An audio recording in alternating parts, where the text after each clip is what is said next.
So I was saying I want to make it as short as possible. Unfortunately, I cannot speak as fast as David Campano, but I will do my best. What I want to do is present the context of PERAC. You'll be hearing a lot about PERAC in Israel, PERAC in Mexico, PERAC in Ecuador, PERAC in many other places. I want to explain what we do here in Mexico, and also present very briefly an impact evaluation study that we did, which will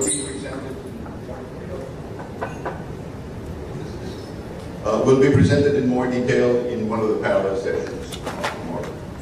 So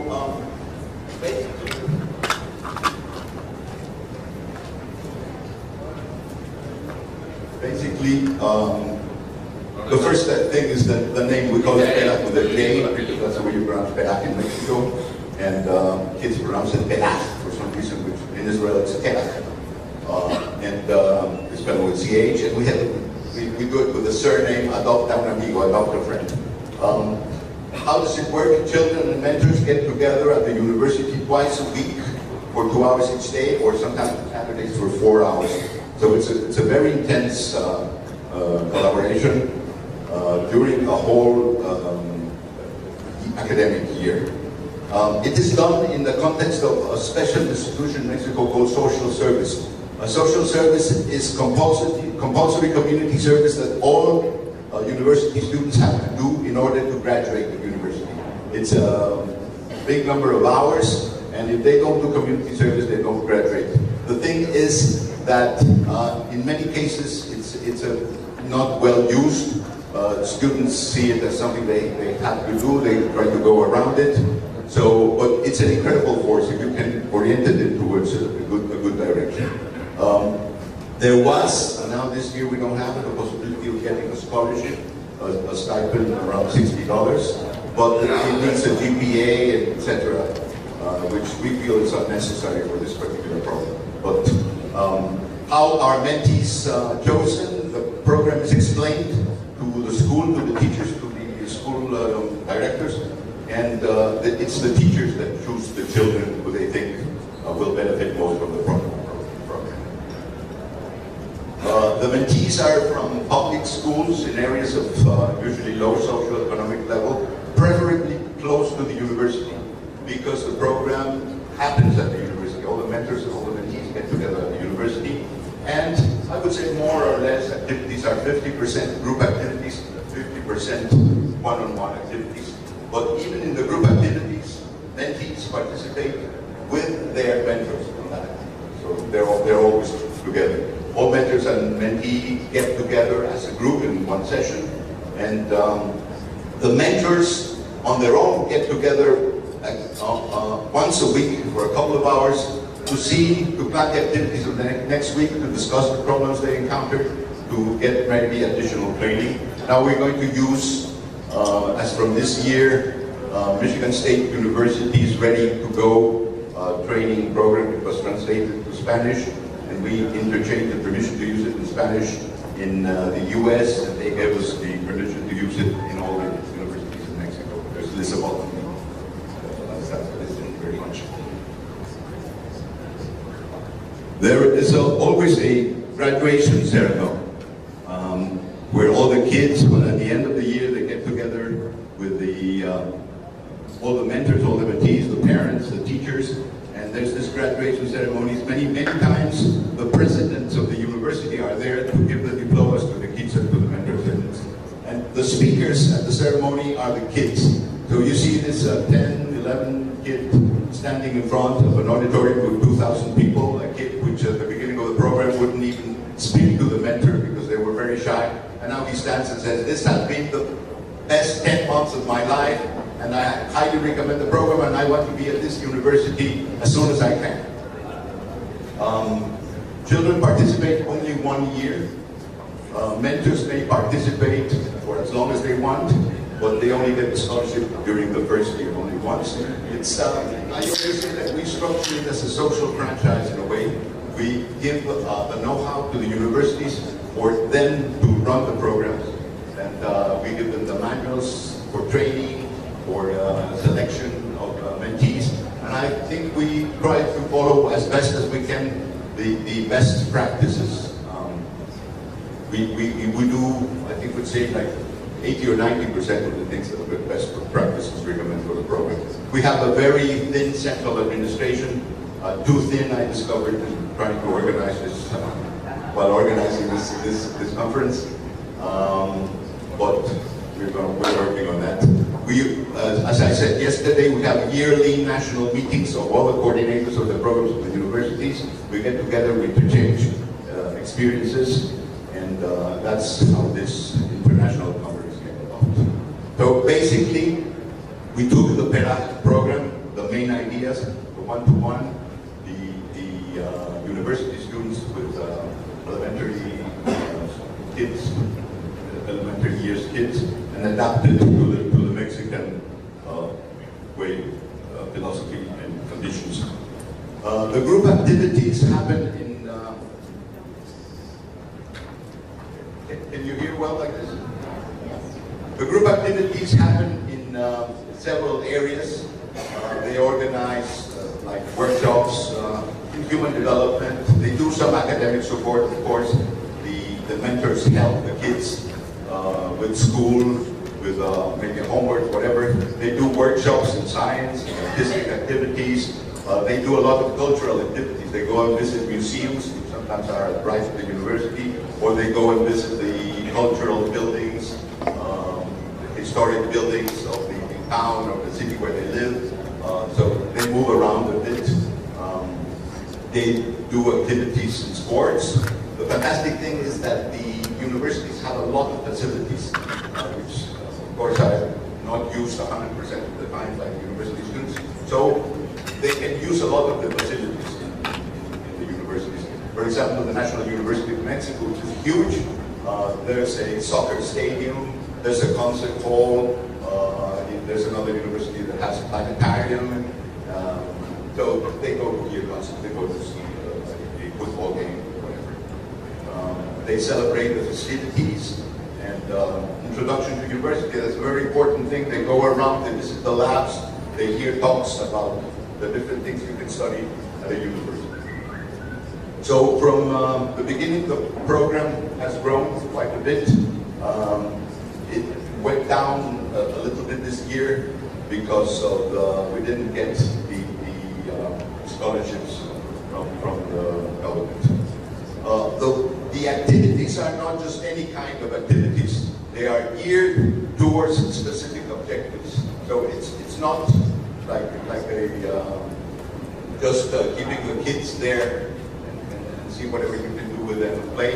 But the activities are around the affective, social, cultural, academic, motivational, and communication skills for the kids. There's a lot of things like learning how to engage in reading, how to learn to love reading and good study habits, maybe more than specific subjects, of that sort.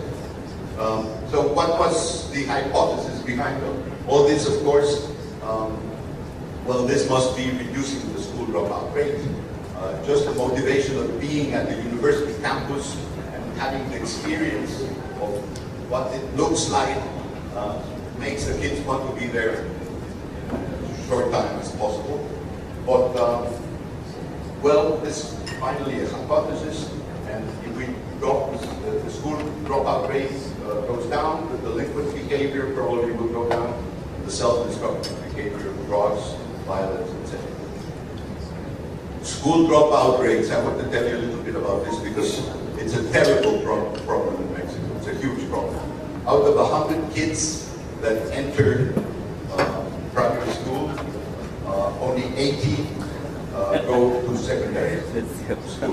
The first year, what you would call it in the U.S. Middle school. Sorry.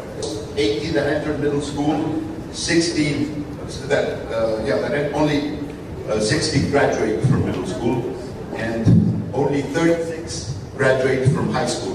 That is between entering high school, 60, and ending high school, 36.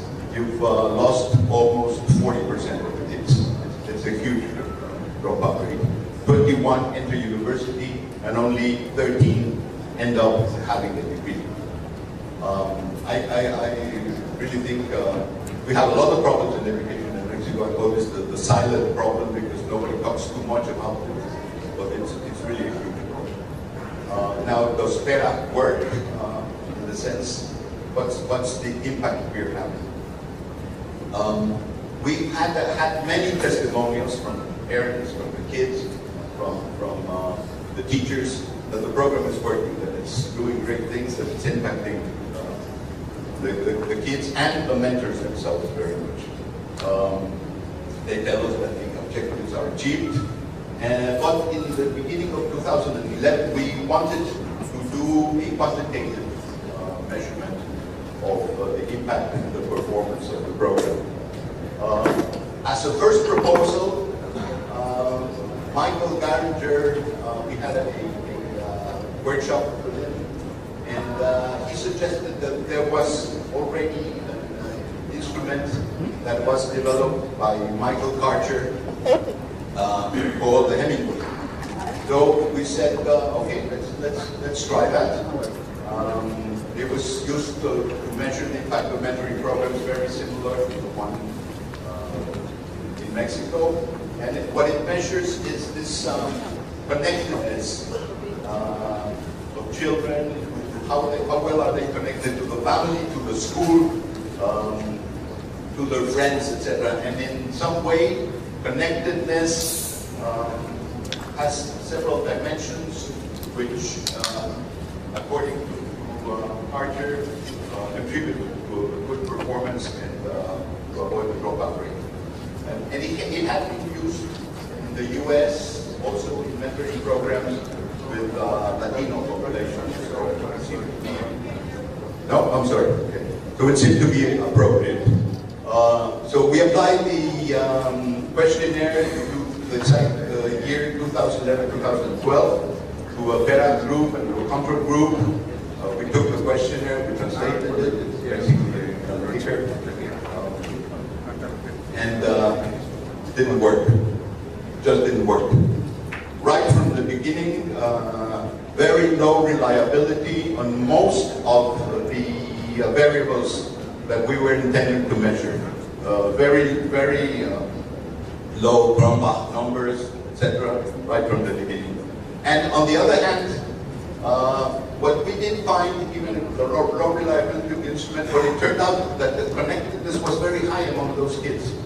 So, and then we talked to somebody in Costa Rica who had applied the same evaluation and told us the same thing. The connectedness was very high. And that, for sure, has to do with the culture. There's a lot of family, neighborhood, etc., surrounding these kids in very low socioeconomic levels. The level of support from the community and the family is very high. So connectedness was not the problem. Second proposal, so we had to find something else. We decided to develop our own impact measurement instrument, and this is a little bit of advertising. For a detailed presentation, please attend David Moreno's presentation Friday at 4 p.m. at Peninsula 4. He will go into the details. Well, what did we decide to do?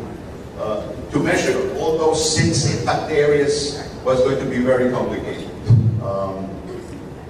But we wanted not to use a construct which was finally developed in a different culture. So we decided finally to focus on a very specific problem, and this is what the one I was talking to you about, which is dropping out of school. Out of all the areas and the many things that we could measure regarding motivation, culture, this and that, let's measure dropout. Of course, like David was saying yesterday, school dropping out is not a sudden event. Last night I slept, went to sleep, thinking, hey, school is great. And this morning I got up and said, what the hell is school? It doesn't work. It's the result of a process that accumulates during many years, and it's a multi-causal phenomenon, and it's cannot be blamed on the student. So how did we develop this measurement? The factors for dropping out, the risk factors for dropping out of school were searched from the literature for elementary school kids, and the people from the Universidad Autónoma de San Luis Potosí, one of the universities in the program in Mexico, did a revision of the literature and find out that there are a lot of, for sure there are a lot of factors that influence why kids drop out of school. Things like the commitment to school, the degree of aggression, absenteeism, academic failures, history, dropout family history, parents' education level, etc. And now, can anything be done with all those things? Yes, it turns out that about 72% of those factors are something that the program is impacting on. 28%, like of course the socioeconomic level of the family, there's nothing that the program can do. The level of education of the parents, etc. But out of the several possible factors, there are many that PERA is impacting. So a questionnaire was developed with eventually 40 questions. It was applied at the beginning for a pre-test and at the end of the school year, post-test, to a total of around 2,000 kids from the PERA program and around 1,000 kids from the control group. And the control group was kids from the same school, same age, even same classrooms as the other kids. And this was kids from that were working in the program in 45 universities, from 193 elementary schools. So the sample we considered was quite good. There was a questionnaire that was presented to the kids, very well explained that this was not a test. We just wanted to get to know them a little bit better, and with very simple questions that really gave no hint at what we were after. And they had been tested at the beginning for reliability. Results, in contrast to the Hemingway, the reliability levels were very high. There were 8 dimensions to the questionnaire: aggression, self-concept, autonomy, effort, expectation, control locus, how they valued school, how much they were connected to school, and that ended up with a total that gave us the risk factor. And if you look at the alpha-Cronbach, I'm not technical, but I learned right now that alpha-Cronbach measures reliability. It's quite high in most of the dimensions, as opposed to what we had got in the Hemingway test. Some of the detailed findings. First, we looked at the children for whom both pre- and post-test questionnaires were applied, and how many just diminished their risk. And it turned out that it was only 54% of better mentees versus 45% of the control group. That didn't seem to be a very big difference. But that included kids that went from maybe low risk to very low risk. So we had to differentiate a little bit better. So how many on high risk lowered? And that gave us a bit of a bigger difference. 80% of the PERA kids on high risk of dropping out of school lowered it, versus only 52% for the control group. Now we're not so interested in lowering a very, very high risk to a very high risk. So we looked at it with more detail. How many on high risk became low risk? And there the difference was a lot bigger, 55% in PERA versus 50% in the control. And if we looked at the end results, what percentage of the children who would have finished the school year with a high risk of dropping out of school end up with low risk because of participating in PERA, and there's a 50% difference there. Very, very high difference. And that difference comes from the differences in the different dimensions. 42% diminished their aggressiveness, 41% have a better self-image of themselves. 17% increase their autonomy. Probably they're still very young kids, very autonomous. 30% give higher value to personal effort. 60% have higher expectations from school, which is what one would expect from them, having this experience of looking at what their future can be at the university. They take more responsibility themselves, increase the importance of school for the future. 39% have better connectedness with the school, producing a global result of a 50% reduction of those in high risk of dropping out of school. We also applied Jean's mentor-mentee relation quality questionnaire, and I don't have to say much, just look at the graphs. The mentor-mentee relation in this program is really excellent. So I think that's the end of my presentation. Thank you very much.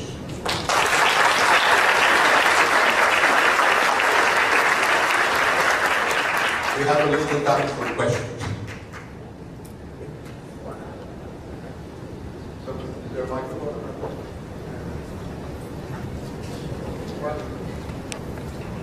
John Graham, New Mexico. Is there a possibility that your instrument would translate to other cultures? Do you feel that it's something that you would like to recommend to others when we go in here, David, on Friday? The issue is that to have a standardized evaluation instrument where we can do comparative analysis. It's like setting up a satellite system and having one here in Mexico, another one in Australia. We're using some instruments from Western Australia, which are maybe not dissimilar from yours. To have a standardized one that all of us could be using would be just marvelous, although they would have to be adapted in some fashion to each culture. If you agree, please comment. I really don't know. I would think yes, it would work, but I would love to find out. So yes, we would love to have something done together if you would like to apply it.